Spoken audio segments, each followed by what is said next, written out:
बिस्मिल्लाहिर्रहमानिर्रहीम। अस्सलाम वालेकुम नादरीन, आप यूट्यूब चैनल देख रहे हैं। मैं इमरान ख़ान हूँ।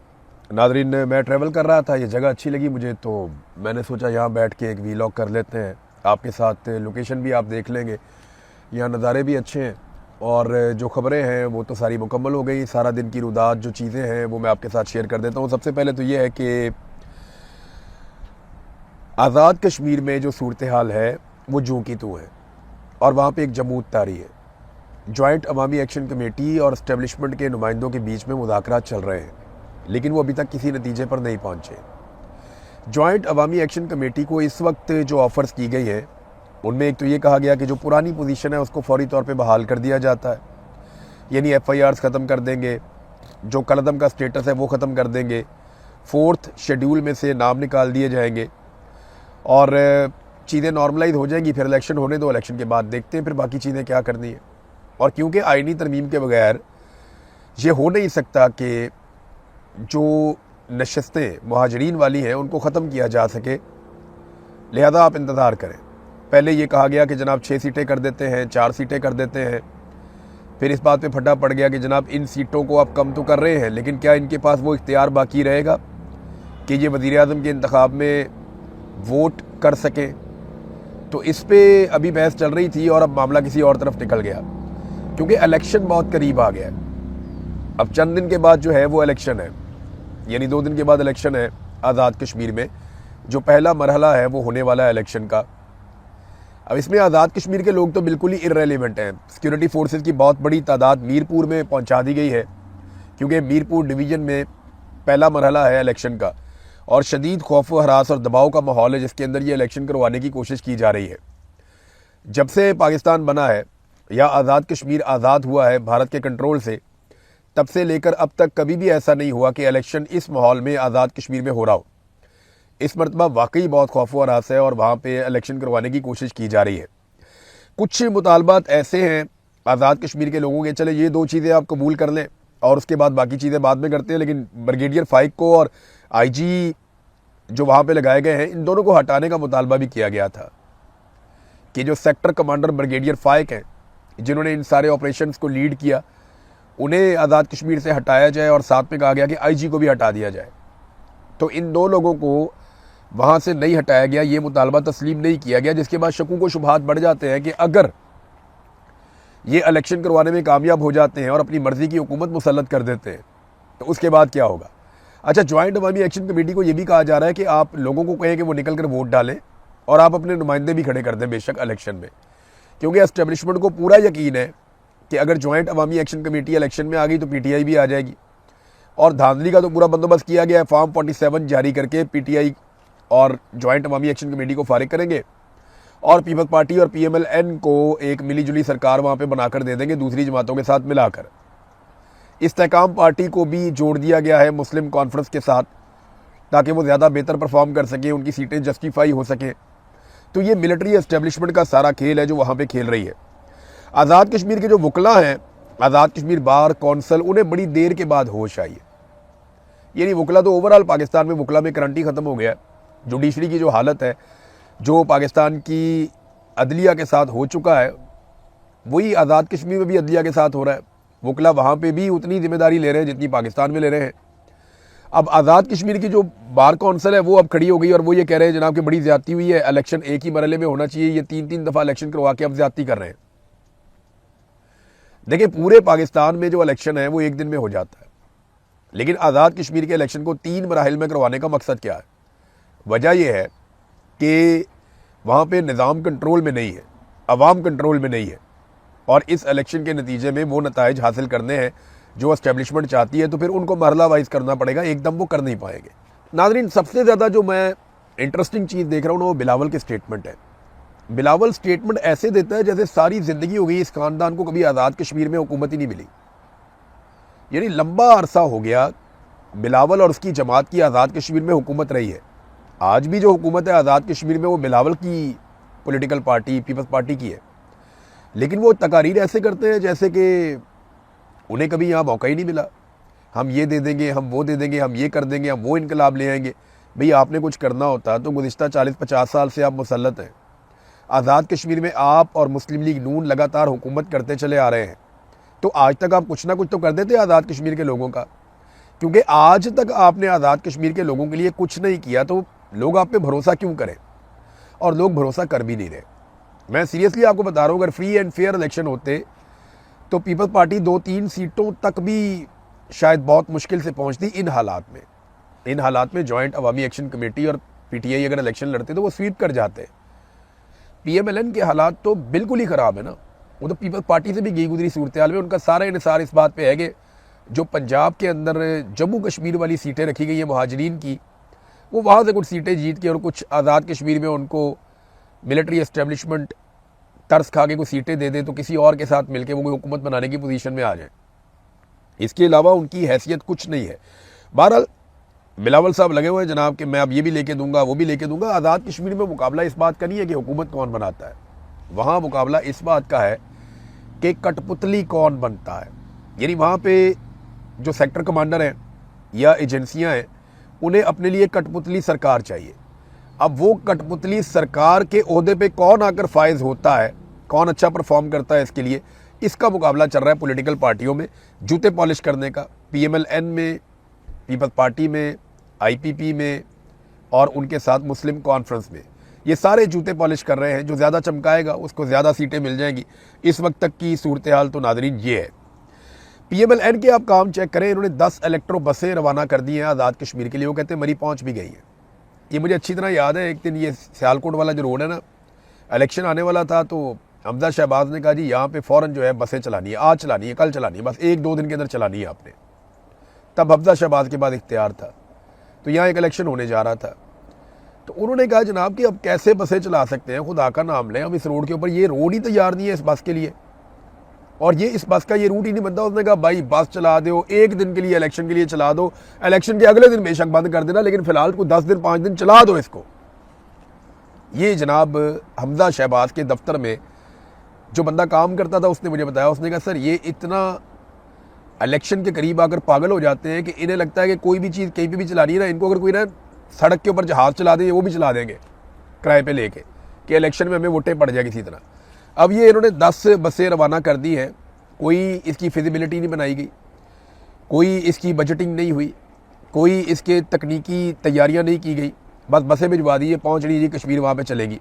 ये तो बादशाहत वाला निज़ाम है ना, किसने ख़रीदी, किसके लिए ख़रीदी, कहाँ से निकाली गई, कहाँ भिजवाई गई, किसकी मलकियत थी, कहाँ पे जाकर चलेंगी, वहाँ चलाने वाला कौन होगा, इसके ऑपरेटर्स कौन होंगे, इसके ड्राइवर जो हैं वो यहाँ पंजाब के हैं, आज़ाद कश्मीर के लोगों को ट्रेनिंग, ये तो लंबा प्रोसीजर होता है। ये तो बादशाहत है, यहाँ से उठाई वहाँ पहुँचा दी।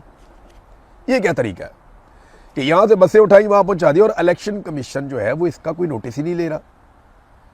एक पॉलिटिकल पार्टी इस वक्त इलेक्शन लड़ रही है आज़ाद कश्मीर में, और वही पॉलिटिकल पार्टी बसें भिजवा रही है आज़ाद कश्मीर में कि जनाब ये बसें वहाँ पे चलाएं। तो ये तो वो सरकारी पैसे से, ये किसी के बाप का पैसा तो नहीं है।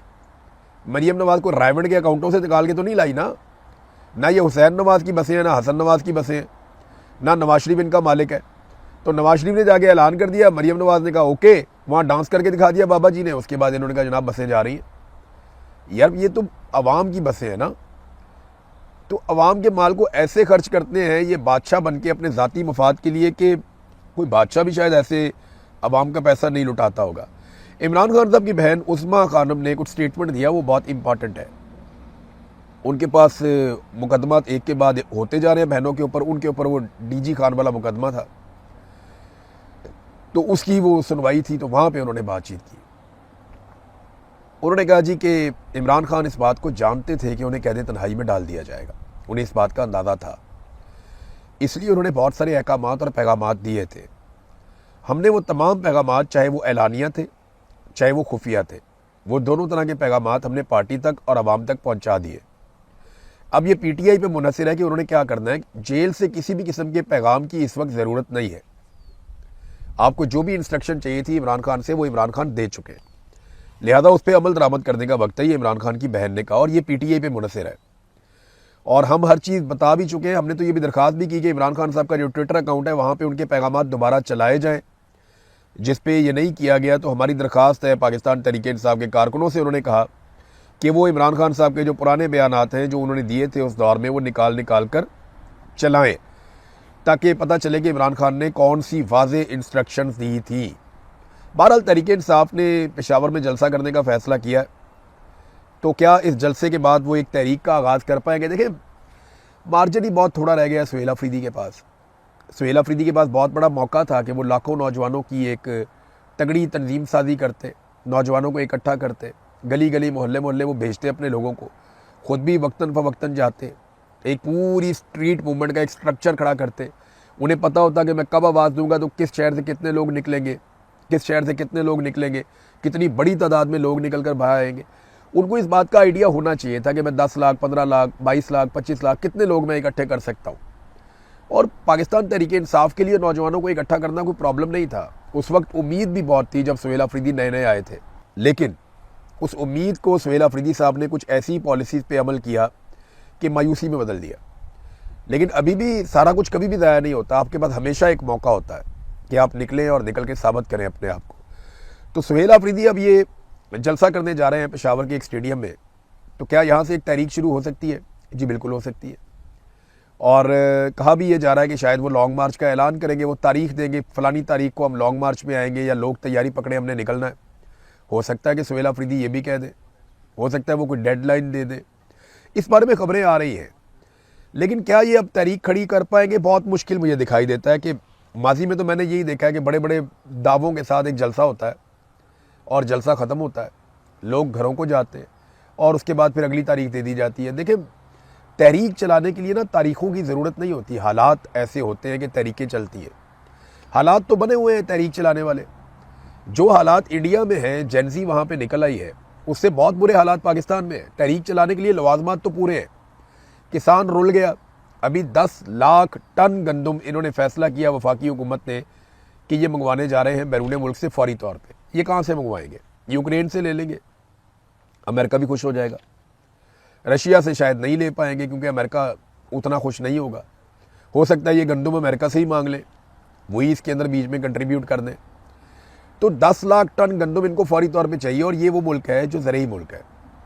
किसी भी हुकूमत में कोई भी हुक्मरान हो, कभी भी हमें गंदम अगर बाहर से मंगवानी पड़े तो ये डूब मरने का मुकाम है। कि एक ज़रई मुल्क के अंदर जहाँ पे बेहतरीन माहौल है, किसी किस्म की कोई आफत भी नहीं आई इस साल, कोई तबाही भी नहीं हुई, कोई तूफ़ान भी नहीं आए, इसके बावजूद आप गंदम का 10 लाख टन फौरी तौर पे मंगवा रहे हैं। आपको फ्यूचर में और भी मंगवानी पड़ेगी। ये हालात होंगे अभी, क्योंकि डिमांड हमारी ज़्यादा है और गवर्नमेंट की पॉलिसी इतनी बुरी है कि आपने अपनी मईशत को तबाह कर दिया, ख़ास तौर पे अपनी ज़राअत को। किसान बिल्कुल खुश नहीं है। ना किसान के साथ खड़ी हो पाई पीटीआई अपोजिशन के तौर पे, ना मज़दूर के साथ, ना किसी गरीब के साथ, ना तालिब इल्म के साथ, ना नौजवान के साथ, ना बिजली के बिलों के ख़िलाफ़, ना गैस के बिलों के ख़िलाफ़, ना ये खड़े हो पाए पेट्रोल की बढ़ती हुई कीमतों के ख़िलाफ़। तो इन्होंने तो किसी किस्म का कोई पब्लिक का हाथ ही नहीं पकड़ा। इन्होंने जब भी कभी मुश्किल या मुसीबत आई तो पब्लिक के साथ खड़े होना चाहिए था। ये कभी पब्लिक के साथ खड़े ही नहीं हुए। इन्होंने पब्लिक की बात ही नहीं सुनी और पब्लिक को ये कहते हैं कि वो निकलते नहीं है, वो हमारे पीछे नहीं आते, वो हमारे साथ खड़े नहीं होते। तो फिर आप कैसे उनसे इस किस्म के शिकवे और गिले कर सकते हैं? भारत में जो जेनजी है उसके पीछे अब भारत में कुछ लोग बोलना शुरू हो गए कि पाकिस्तान का हाथ है। खुदा का नाम ले यार, हम अपने बखेड़े हमसे नहीं संभाले जा रहे। बलूचिस्तान हमारा जल रहा है, कबायली इलाकों में आग लगी हुई है, रोज़ाना हमारे ऊपर खुद कुछ धमाके हो रहे हैं, पैसे हम पूरी दुनिया से मांग रहे हैं। यूएई के पैसे हमने वापस करने थे, सऊदी अरब से उधार लेके वापस किए। अभी 10 अरब डॉलर हमने अमेरिका से मांगे। हम इन्वेस्टमेंट करेंगे भारत के अंदर और हम ये चलाएंगे भारत के अंदर तहरीक। सवाल ही पैदा नहीं होता भारत के अंदर हम तहरीक चलाएं। हमारी सरकार की तो इतनी हैसियत नहीं है कि वो अपने लिए थोड़ा सा आवाम को कायल कर ले या कुछ कर पाए। हमारी सरकार पाकिस्तान के अंदर 10,000 बंदे का इज्तिमा नहीं कर सकती। आप कह रहे हैं इंडिया के अंदर वो इज्तिमा करवा रहे हैं बहुत बड़े बड़े, तो ये जेनजी के पीछे पाकिस्तान है। तो ये सब झूठ है। ये ना दोनों मुल्कों की जो एस्टेब्लिशमेंट और हुकूमत है ना, ये जब भी कोई बोंगी मारते हैं ना या अपनी नालायकी और नकम्मेपन को छुपाते हैं तो ये दूसरे मुल्क के पीछे छुपा देते हैं। पाकिस्तान में ज़रा कुछ हो जाए, फितनतुल हिंदुस्तान, भारत इसके पीछे है, पाकिस्तान का दुश्मन मुल्क भारत इसके पीछे है, अपनी नाअहली के ऊपर बात नहीं करते। इसी तरह भारत में ज़रा कुछ हो जाए वो उठा के पाकिस्तान पर डाल देते हैं। तो यहाँ पे ना इन्होंने एक अच्छा वतीरा पकड़ा हुआ है कि तुम मेरी बुराई कर देना, मैं तुम्हारी बुराई कर दूंगा, मेरे लोग भी मुतमईन हो जाएंगे, तुम्हारे लोग भी मुतमईन हो जाएंगे। तो तरीका वारदात तो ये है। इमरान खान की हम बात कर रहे थे, तहरीक की बात कर रहे थे, तो तहरीक जो है वो तारीखों की मोहताज नहीं होती। हालात ऐसे बन जाते हैं कि तहरीक चल पड़ती है। हालात तो बने हुए हैं। क्या तहरीक इंसाफ चला पाएगी? अब तक का ट्रैक रिकॉर्ड कहता है कि मुश्किल है। लेकिन मायूसी तो बिल्कुल भी नहीं होनी चाहिए। कभी कभी आपको थोड़ी सी उम्मीद रखनी चाहिए कि शायद कोई तहरीक चले और ह्यूमन राइट्स के लिए आवाज़ उठाई जाए। सुप्रीम कोर्ट ने एक बड़ा अजीब काम कर दिया। जब ऐसे काम होते हैं ना तो फिर और ज़्यादा अदलिया से मायूसी होती है। सुप्रीम कोर्ट का एक बेंच बना था 3 रुकनी, जस्टिस मोहम्मद अली मदर साहब, इनकी सरबराही में। ये 3 रुकनी बेंच ने फैसला ये दिया है कि नैब के जो केसेस हैं इनके ऊपर जब ये सुप्रीम कोर्ट में केसेस आएंगे ना जमानत के लिए, तो ये सुप्रीम कोर्ट ऑफ पाकिस्तान नहीं सुनेगी बल्कि आईनी अदालत सुनेगी, वफाकी आईनी अदालत ये केस सुनेगी। अब आईनी अदालत में सारे जजेस अपनी मर्जी के मिलिट्री एस्टेब्लिशमेंट ने बिठाए हुए हैं। उन्हें तो अगर कोई छोटा मोटा फौजी ऑफिसर भी फैसला लिख कर लाकर दे दे तो वो पढ़ के सुना देंगे। आईनी अदालत की औकात इतनी है और वो दिखाई भी देती है। जिस तरह उन्होंने मखसूस नशिस्तों का मामला किया, जिस तरह उन्होंने फौजी अदालतों का मामला किया कि सिविलियंस को वो सज़ा दे सकती है, तो वो आईनी अदालत कुछ भी कर सकती है। अब ये फैसला जस्टिस मोहम्मद अली मदर साहब ने 3 रुकनी बेंच ने फैसला क्यों दिया? देखिए, ये फैसला इमरान खान से जान छुड़ाने के लिए कि इमरान खान का केस सुप्रीम कोर्ट में आए ही ना, क्योंकि अल्टीमेटली इमरान खान का case supreme court of Pakistan में आना था, लेकिन उसको आईनी अदालत में भेजा जाएगा। ये नैब के केसेस की अपीलें अब आईनी अदालत में जमानत के मामला जाएंगे। इस्लामाबाद हाई कोर्ट ने यह तय कर दिया है कि उन्होंने इमरान खान को और बुशरा बीबी को सजा देनी ही देनी है। अब जो मर्जी कर ले उन्होंने सजा देनी ही देनी है, क्योंकि अदलिया को कंप्रोमाइज़ किया गया है। बाहर से जजेस ला के इसीलिए बिठाए गए हैं ताकि जितना हो सके उनको सजा दी जा सके। उन्हें सजा दी जाएगी जब वो जमानत के लिए आएंगे सुप्रीम कोर्ट में, तो सुप्रीम कोर्ट कहेगी हमारा फैसला मौजूद है, ये मामला आप आईनी अदालत में ले जाएं। अब आईनी अदालत पाकिस्तान की मिलिट्री एस्टेब्लिशमेंट ने बनाई ही इसलिए है कि वो अपने काम करवा सके। तो वो आईनी अदालत इमरान खान और बुशरा बीबी को कभी भी जमानत नहीं देगी, बल्कि जो आसिम मुनीर साहब चाहेंगे वो मामला बिल्कुल वैसे ही कर देंगे, बिल्कुल वैसे कर देंगे।